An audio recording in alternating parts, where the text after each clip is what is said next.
Selamat pagi, Assalamualaikum warahmatullahi wabarakatuh.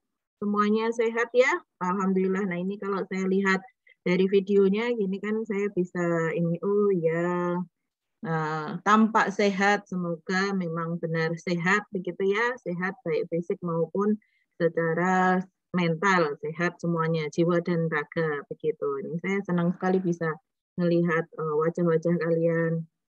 Halo Natalia. Natalia, kuliah online kacamatanya tambah tebel kayaknya. Sampai ini kelihatan gitu waktu miring gitu kelihatan ini beda beda dari kacamatanya dan view aslinya ya. Semoga tetap sehat ya teman-teman yang lain yang normal-normal saja matanya ya itu tetap dijaga ya. Maksudnya ada latihan-latihan kan sering suruh kedip mata atau memejamkan mata gitu secara teratur. Nah itu katanya bisa mengurangi kelelahan pada mata. Baik. Nah itu kayaknya sepele tapi bisa menyumbang juga kita mengalami stres dalam perkuliahan yang menyebabkan kalau masalah kuliah itu academic burnout ya, tugasnya banyak banget harus dikerjakan, waktunya kayaknya mepet. Jadi tidak tidur, tidak sempat makan dengan baik yang proper ya, tidak sempat ngapa-ngapain, tidak sempat main misalnya. Nah, itu ada gangguan keseimbangan di aspek-aspek kehidupan kita. Bisa jadi kalian nanti akan ada yang sharing tentang stresor yang dialami sehari-hari, mungkin ada yang seperti itu, mungkin ada yang lain juga. Baik, untuk kesempatan pertama saya berikan untuk adik-adik mahasiswa yang mau bercerita begitu ya dari jurnal 7 hari yang sudah kalian coba isi, meskipun memang tidak harus ya, tidak wajib, tetapi seperti pesan yang saya sampaikan kemarin, ini adalah kesempatan untuk kalian berlatih gitu kan. Ya, kapan lagi kalau enggak sekarang mulai berlatih begitu ya. Dan kadang untuk pertama kali berlatih itu harus disuruh-suruh gitu. Karena belum terpikir, oh ya aku harus latihan ya kalau belum kepepet gitu kan, sering kata orang bilang itu kan the power of kepepet gitu. Kalau kepepet kayaknya semuanya jadi bisa gitu. Tapi masa iya kita harus nunggu kepepet, karena kepepet kan enggak enak ya. Waktunya sudah mepet gitu dan banyak yang harus dikerjakan. Oke, silakan. Siapa yang mau cerita boleh share screen. Semuanya bisa share screen ya, settingannya ya, kayaknya. Jadi silahkan. Ya bisa. Silahkan teman-teman untuk mengambil kesempatan.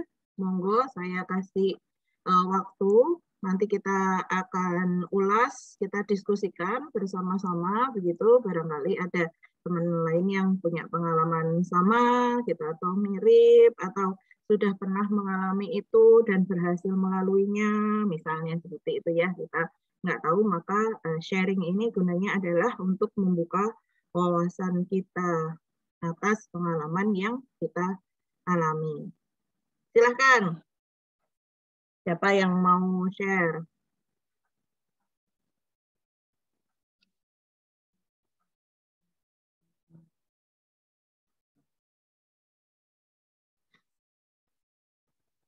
Siapa, Dek?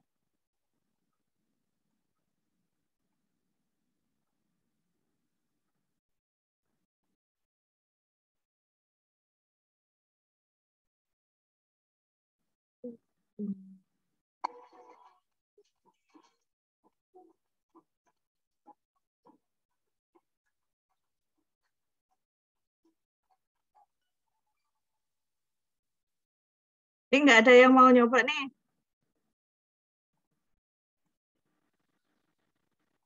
Saya sih udah dapat nama dari Wheel of Name. Tapi silahkan, saya kasih kesempatan satu kali lagi.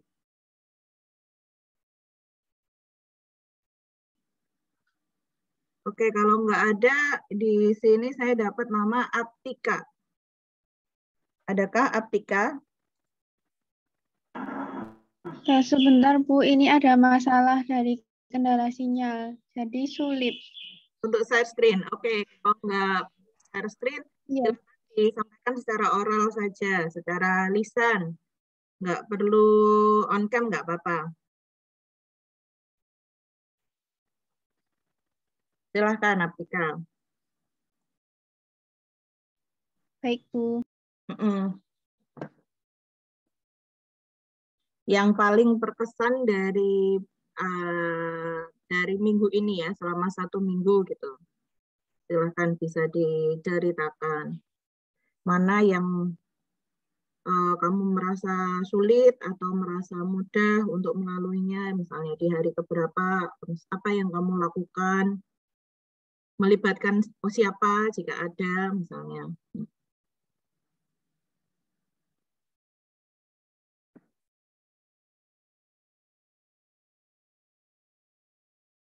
Halo, Artika?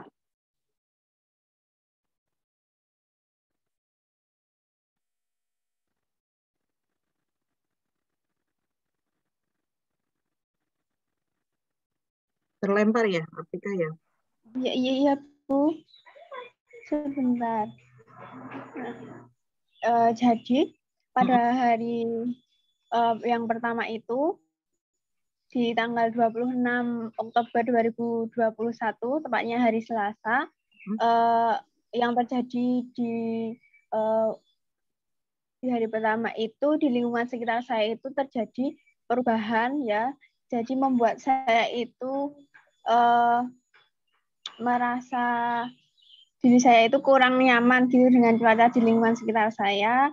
Kemudian pada hari itu juga saya itu pas banget ini dapat datang bulan, dan saya kalau pas datang bulan itu nyeri sakit banget. Nah, itu membuat saya menjadi malas untuk beraktivitas seperti biasanya.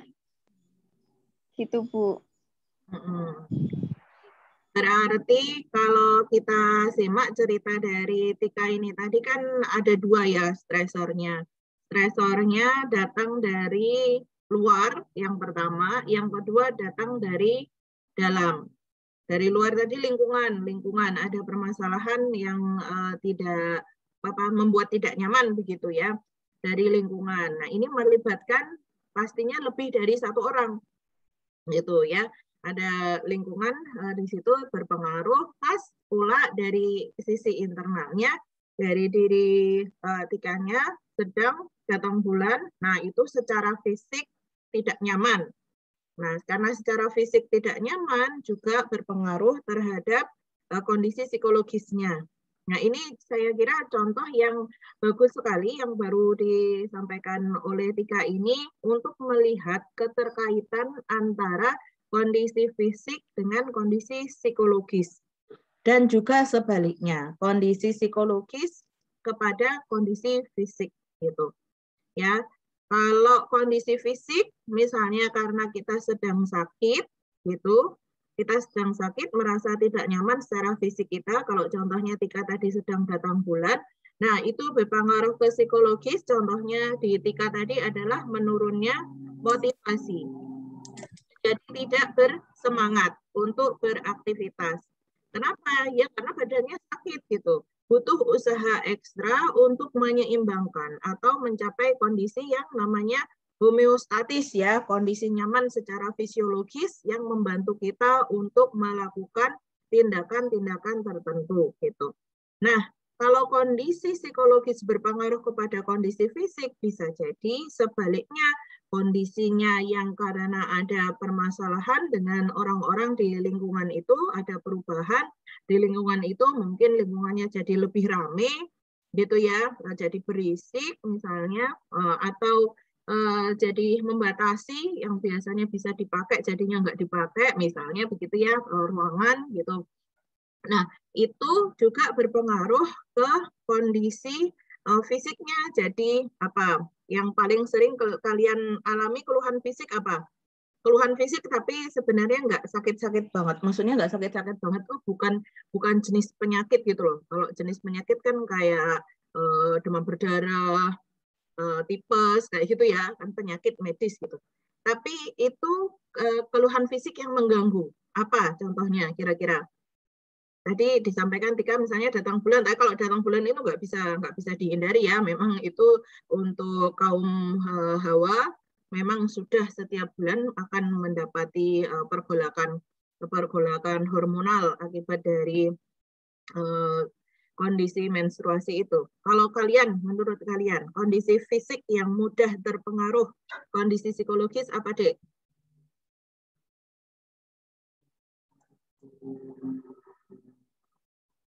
Sebenarnya saya senang sih kalau nggak ada yang jawab, artinya sehat semua gitu. Artinya saya nggak ngalami keluhan fisik gitu. Tetapi ya sorry itu itu too good to be true gitu ya. Karena siapapun pasti pernah mengalami, setidaknya ya semoga tidak sering, tapi pernah mengalami fase-fase seperti itu. Apa deh contohnya? Izin menjawab, Bu. Nggak bisa menjawab? Izin menjawab, Bu. mungkin ngerasa capek atau ngerasa pusing gitu, Bu. Betul, capek, pusing, ada karena apa? Ada ketegangan ya. Pusingnya itu bukan karena pusing sebagai gejala apa ya, yo amit-amit naudzubillah min dzalik, sakit yang parah misalnya kayak tumor otak atau apa segala macam itu enggak, bukan seperti itu, tetapi karena ada ketegangan kita misalnya dari leher ini tulang belakang, apalagi kalau kita sekarang banyak duduk kayak gini kan tulang belakangnya harus menyangga terus-menerus ya tubuh kita. Leher, nah itu menyebabkan ketegangan. Ditambah dengan otak kita yang harus mengolah informasi ya. Di situ orang uang laptop aja ini kan panas ya. Kalian pegang deh laptop kalian ya. Saya kira teman-teman juga sudah prevent ya. Ada yang dikasih fan di bagian bawahnya gitu. Kemudian dipakai cara apa gitu ya biar laptopnya tetap sehat. Nah sama tubuh kita juga seperti itu gitu. Kalau laptop kita aja dijaga buat tetap sehat, masa prosesor paling penting yang kita miliki di sini masa nggak dijaga kan gitu ya. Itu sekedar untuk apa namanya, setiap kali kalian ngelihat laptopnya di eman-eman gitu ya, masa kepala kita yang di sini ada prosesor yang luar biasa berharganya ini masa tidak dijaga. Ya, keluhannya pusing tadi yang kita sampaikan. Ketika pusing ya, apakah kita bisa berkonsentrasi mencerna informasi ketika fisik kita, kepala kita merasa pusing? Sulit gitu ya. Kalaupun bisa, misalnya informasi yang diberikan itu 100%, yang nyantol itu mungkin ya kalau kondisinya sedang parah banget ya 1% tuh udah alhamdulillah itu. Tadi kamu ingat apa sesuatu apa ya? Oh, ingat satu kata. Nah, misalnya ingat satu kata, kayaknya itu ya kata kuncinya, pokoknya itu dah yang sobatku ingat. Nah, ya kemungkinan besar akan kesulitan untuk menjaga fokus perhatian dan pengelolaan informasi gitu. Itu kalau kondisinya pusing. Oke, itu tadi pengalaman dari Tika. Tika terus enakannya gimana? Ngerasa enakannya setelah kamu ngapain? Kondisi di hari pertama itu. Setelah saya istirahat gitu, Bu, dan minum teh hangat sama itu jamu kunyit asam. Oke. Ya. Nah, setelah kondisi fisiknya sudah mulai terasa agak nyaman, bisa istirahat. Hari kedua terasa lebih baik, Tika? Iya, Bu, alhamdulillah.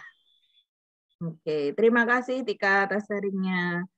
Oke, sekarang kita lanjutkan dengan mahasiswa yang kedua. Silakan, siapa?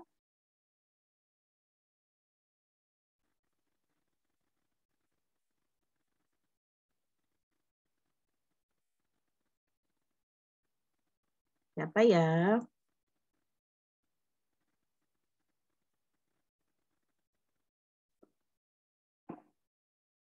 Volunteer.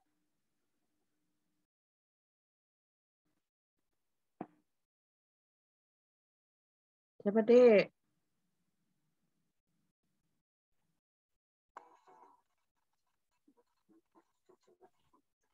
Saya, Bu.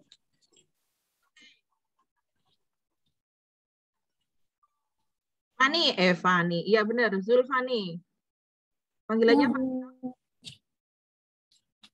Ya, silakan Fani. Saya perlu share screen atau langsung cerita saja, Bu? Coba kamu share screen, saya pengen lihat tulisanmu juga. Kamu boleh pilih Baik. beberapa.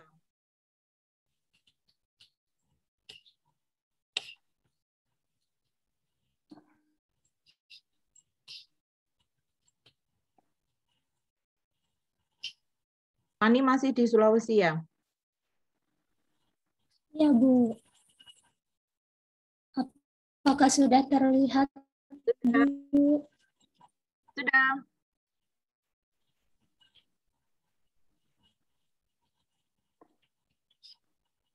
Sudah, Bu.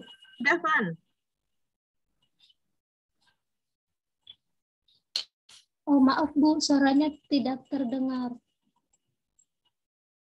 Coba teman-teman yang lain ngomong kedengeran nggak oleh Fani? Coba cek. Suara saya masuk nggak? Masuk, Bu. Fani boleh mematikan kamera mungkin biar lebih stabil. Sudah terdengar, Bu. Oke.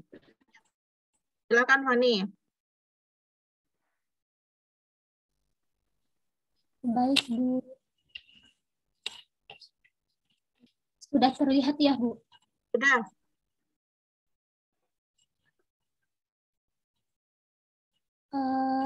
Jadi, ini saya jelaskan semua atau yang paling menarik di antara 7 hari ini, Bu? Yang paling menarik. Kalau menurut saya yang paling menarik dan berkesan di antara 7 hari ini adalah hari terakhir, Bu, hari ke-7. Di mana saya merasa sangat bahagia. Bahagianya tuh lebih bahagia dibanding hari-hari sebelumnya, Bu. Kemudian apa yang membuat saya merasa demikian? Yang pertama adalah karena saya suka makan dan hari itu ada makanan gratis, Bu, dan saya ditraktir. Kemudian mungkin karena awal bulan, jadi saudara saya gajian dan memberi saya sedikit gajinya. Kemudian saya ada teman mengobrol, Bu, jadi tidak hanya di kamar ataupun di rumah seharian. Kemudian 3 cara saya mengisi ulang baterai pada hari ke-7 ini adalah yang pertama tidur. Hari tersebut saya merasa cukup tidur, Bu. Kemudian makan, dan yang ketiga adalah mengobrol dengan orang tua ataupun teman. Dan yang saya syukuri pada hari tersebut adalah semua jemuran saya kering. Tidak tahu kenapa, Bu, saya tuh mungkin karena beberapa hari ini sering hujan, jadi saya merasa kalau jemuran kering itu sesuatu yang perlu saya syukuri. Kemudian yang kedua adalah kamar saya tampak lebih rapih dan bersih. Dan yang ketiga adalah saya ditraktir makan, Bu. Halo, Bu. Ya, Fani. Halo, suara saya terdengar, Fan? Kedengeran nggak, Fani? Terdengar, Bu. Oke. Ya, teman-teman, jadi ini kalau tadi Fani sempat ragu-ragu ya, aduh masa iya jemuran kering itu saya udah seneng banget, bener nggak sih gitu, wajar nggak sih gitu. Nah teman-teman, kalau kita berlatih mindfulness gitu ya, justru kita berangkat dari hal kecil gitu. Kita mengumpulkan hal yang kecil-kecil yang ada di sekeliling kita, hal yang sederhana. Kenapa demikian? Karena hal yang sederhana itu seringkali tidak kita cermati. Biasanya kita langsung kayak melihat hal yang besar-besar atau mengharapkan hal yang besar-besar. Padahal dengan mengumpulkan hal-hal kecil ini tadi itu dapat menambah energi kita, dapat menambah emosi positif yang kita rasakan. Contohnya seperti Fani ya, kamarnya jadi lebih rapi, jadi lebih bersih. Nah itu kan ya mungkin akan ada orang yang berkomentar, ya memang sudah seharusnya kamar itu dibersihkan. Ya, memang betul seperti itu. Tetapi kita ketika ada perasaan senang sekecil apapun itu gitu, nah itu perlu kita apresiasi. Nah, senangnya ya kalau nggak perlulah satu rumah, tetapi meja kalian, meja yang sering kalian gunakan untuk belajar. Kalau habis ngerjain macam-macam itu berserakan kan, buku segala macam berserakan, alat tulis ya. Terus apa misalnya kalian ngerjain sambil ngemil, oh masih ada sisa camilan di situ misalnya. Nah, ketika kalian membereskan itu, membersihkan itu menjadi lebih rapi, ada perasaan senang, nah itu kumpulkan perasaan senangnya untuk recharge. Tambah lagi recharge gitu. Ya, kalau cewek-cewek misalnya, kalau saya pribadi itu kadang saya mandi lama itu juga udah nyenengin itu. Wah, itu kesempatan mandi agak lama. Ngapain mandi lama-lama gitu? Ya, misalnya keramasnya seperti apa? Keramas kan biasa, Bu Ide. Iya, keramasnya biasa, tetapi keramas yang di sini pakai mindfulness. Jadi keramasnya pelan-pelan, dirasain, dipijitin kepalanya. Oh iya, oh bagian yang sini, aduh kok ini kok ternyata sakit ya, cemut-cemut. Oh jangan-jangan ini sumbernya pusing gitu. Kemudian pakai conditioner, kemudian kita nganduinnya juga pelan-pelan sampai kering semuanya gitu. Kadang kalau kita sehari-hari buru-buru keramas ya bisa jadi teman-teman nggak sempat ngeringin sampai benar-benar kering, udah langsung aja ditutup langsung pakai jilbab kayak gitu. Nah itu kan bikin pusing juga ya, selain tidak sehat di kulit kepala. Nah kadang kita kasih kesempatan kecil sih, kayaknya sepele sih kayak gitu, tapi itu adalah bagian dari self care yang bisa recharge gitu ya energi kita. Senang jemurannya kering, wah saya juga senang tuh ngelihat jemuran, wah udah kering, terus habis itu dilipetin masuk lemari. Nah kayak gitu aja ini ya lega gitu loh, sudah satu hal terlewati gitu.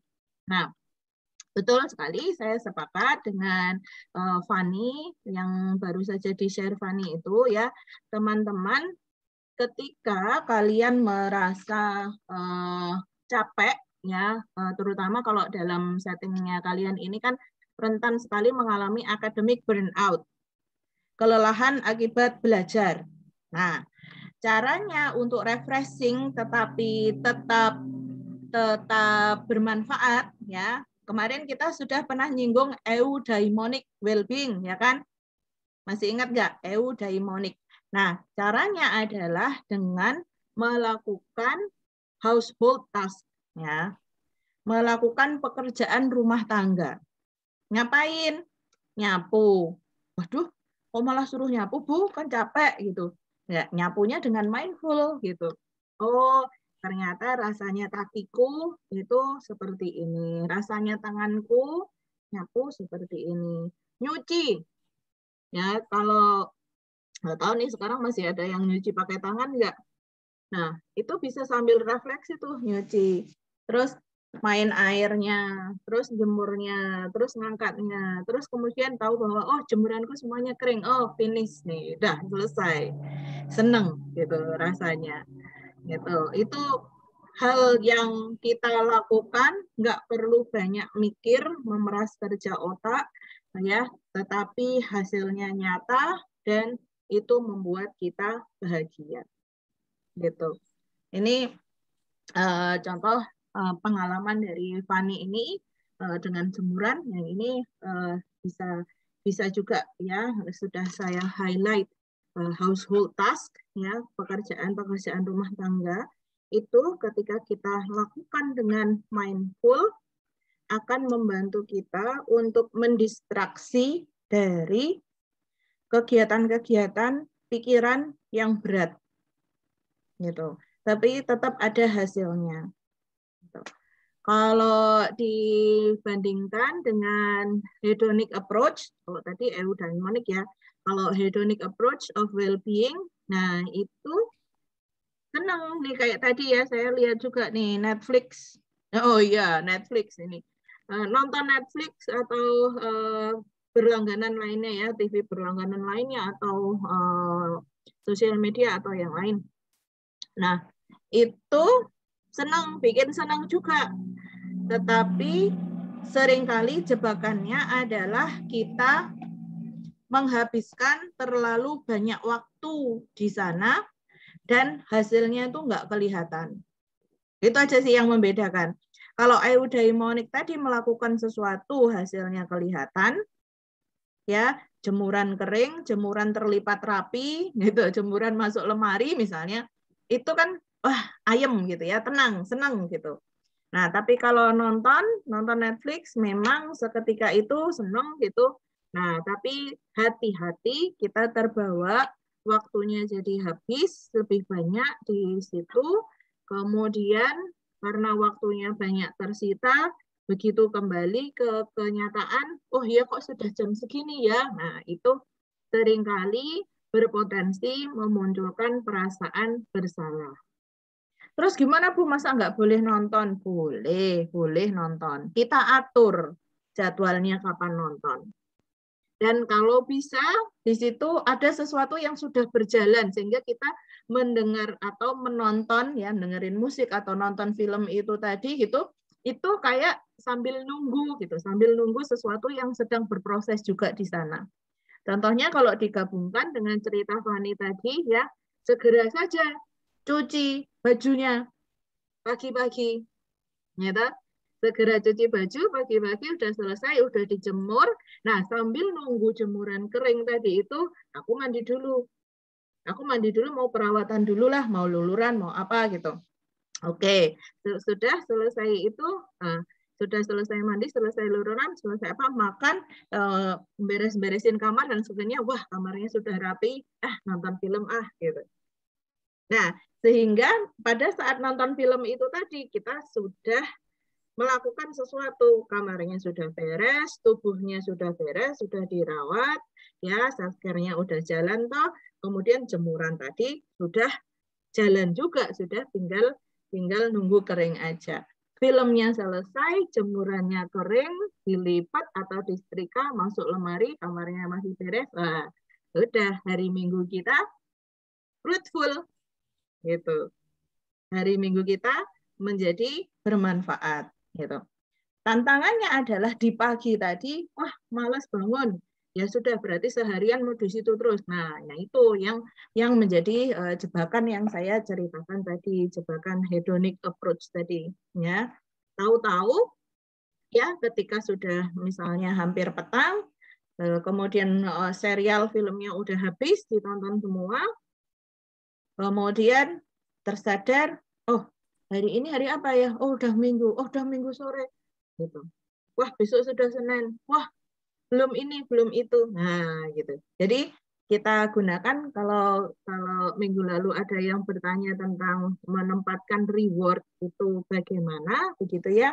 Nah itulah tadi yang barusan saya sampaikan adalah cara kita untuk mengatur begitu ya jadwal kita ya agar semuanya berjalan secara seimbang. Boleh santai-santai, ada waktunya. Ketika santai, benar-benar santai. Jangan waktunya santai, tapi setengah-setengah masih mikirin yang lain, masih mikirin tanggungan-tanggungan. Tapi pada saat melakukan pekerjaan malah pikirannya pengen segera santai-santai. Nah, ini membuat kita tidak mindful. Kita tidak fokus terhadap apa yang sedang kita hadapi saat ini. Pas ngobrol sama teman, keinget hal yang lain lagi, malah tidak bisa menyimak obrolan itu dengan baik. Nah, ini juga jadinya sayang gitu ya, padahal tidak selalu bisa ketemu sama teman, apalagi zaman sekarang, zaman COVID gitu. Kita ketemu tatap muka itu suatu hal yang mewah sekarang. Paling banter kita chat, paling banter telepon atau video call gitu kan sekarang. Nah, kesempatan untuk ketemu bertatap muka secara langsung itu kesempatan yang berharga. Ya, gitu nggak Fani kemarin yang kamu rasakan?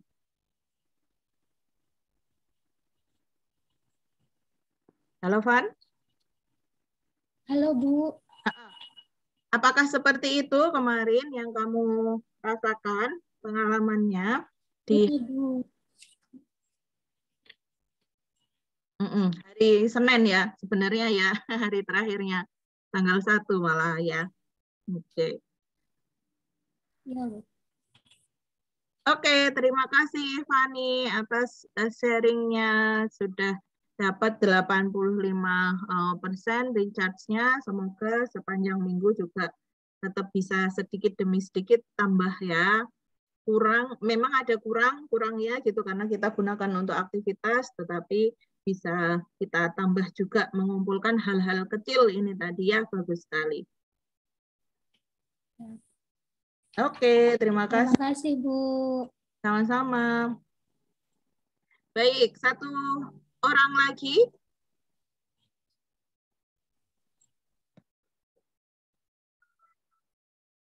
Silahkan.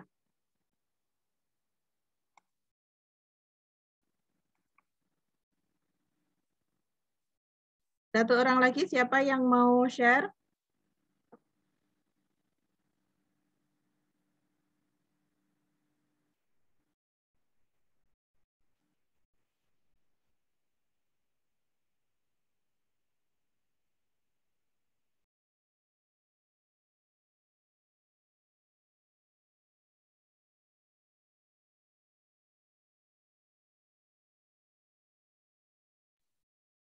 Valisa, ada nggak Valisa? Valisa Yutika Oktaviana.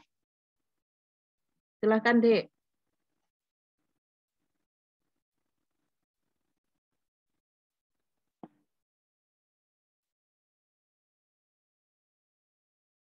Nggak ada ya kayaknya ya.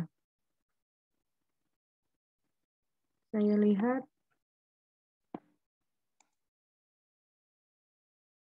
Halo Valisa, nggak ada ya?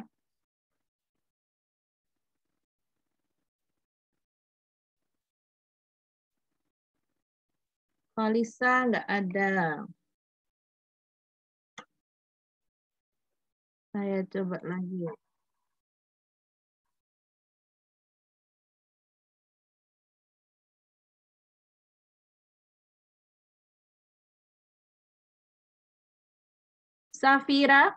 Safira Friska, Amalia, ada nggak?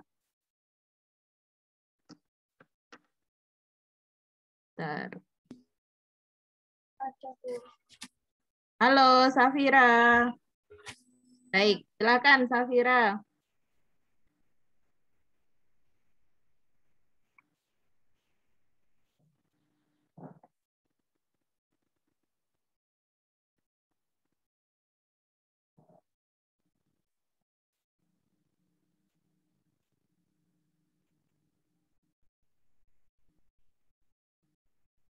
Oke, Safira mau share yang mana? Silahkan.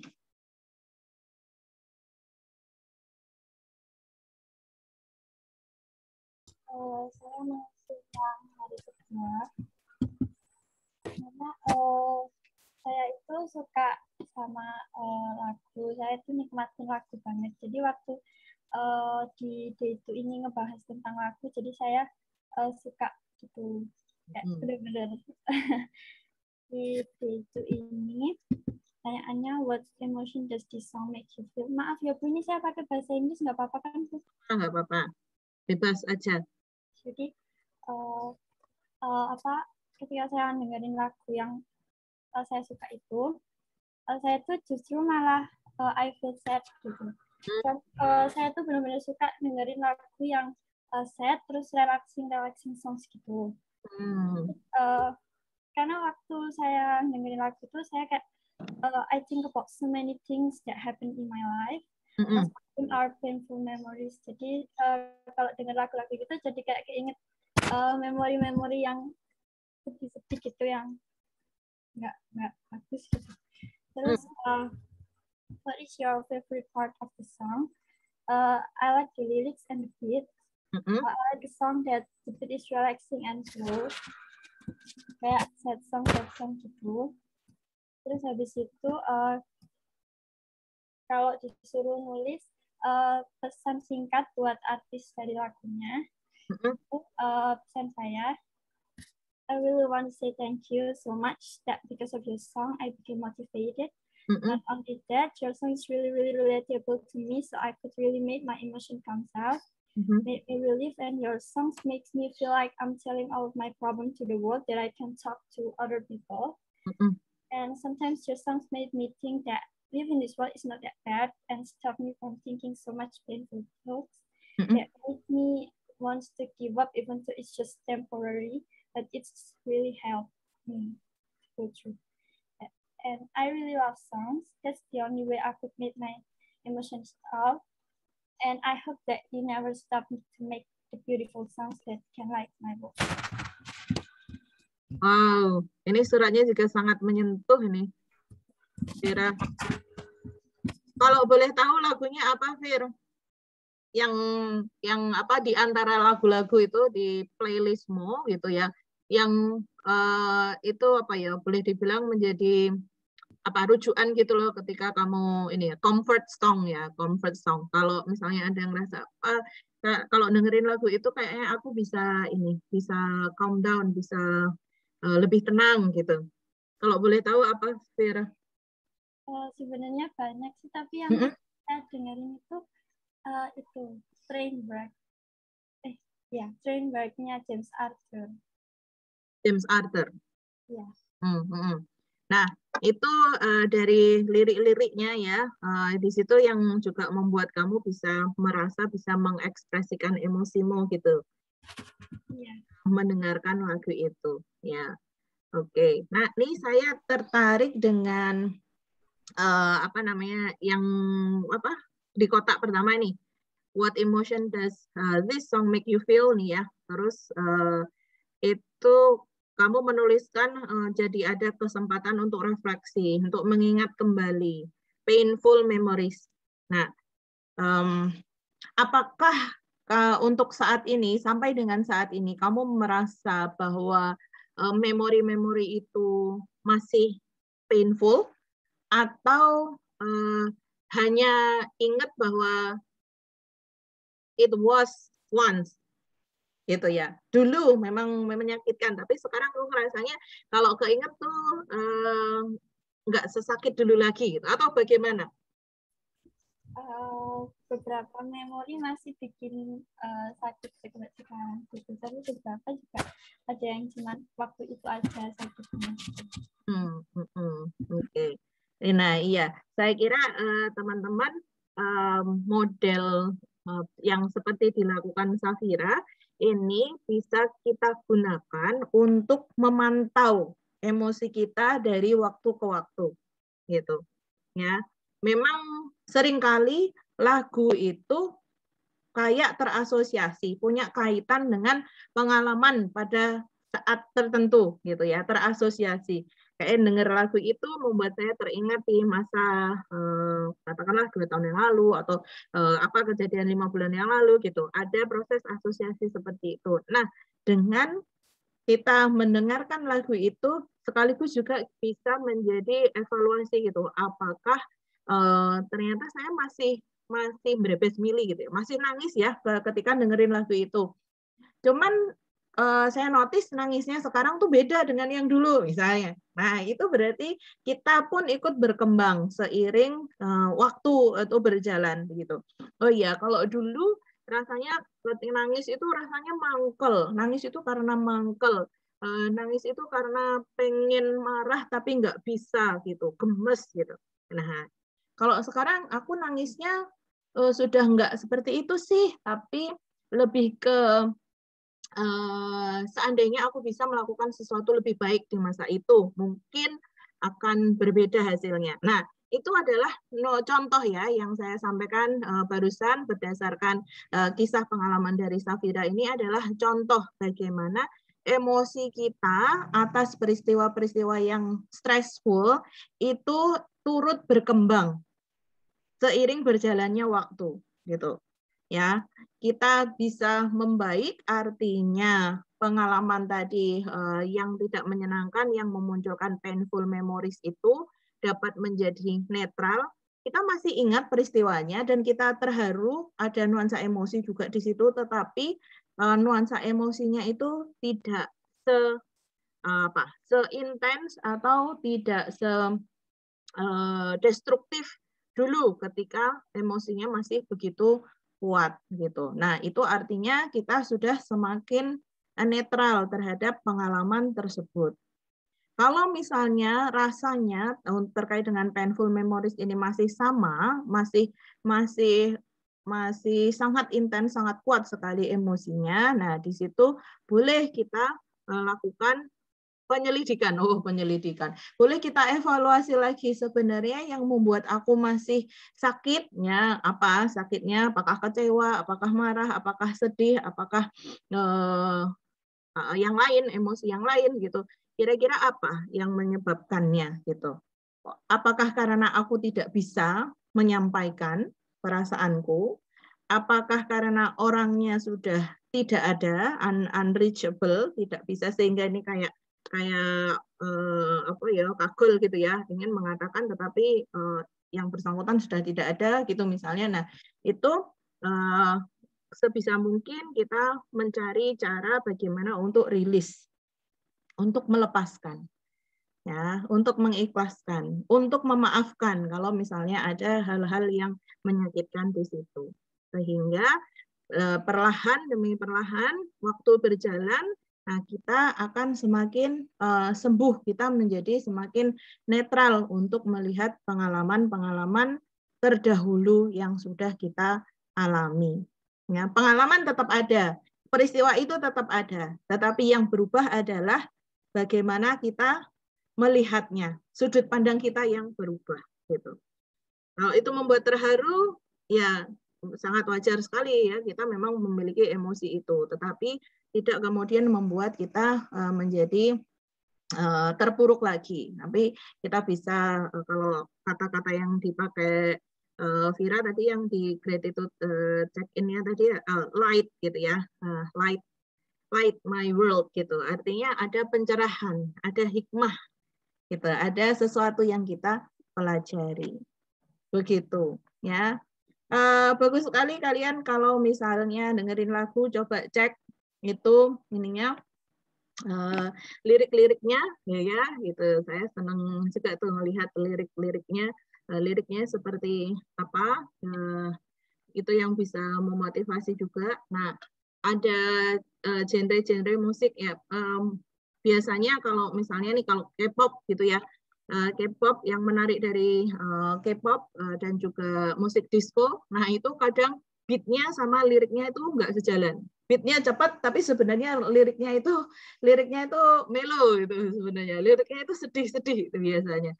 Nah ini bisa juga membantu di satu sisi mengekspresikan melalui lirik itu, liriknya itu relatable dengan pengalaman kita yang sedang sedih misalnya, tetapi beatnya yang cepat itu membantu kita untuk bersemangat, bergerak, misalnya mendengarkan itu sambil berolahraga atau sambil melakukan aktivitas yang lainnya. Begitu. Terima kasih Safira atas sharingnya dan juga teman-teman semuanya.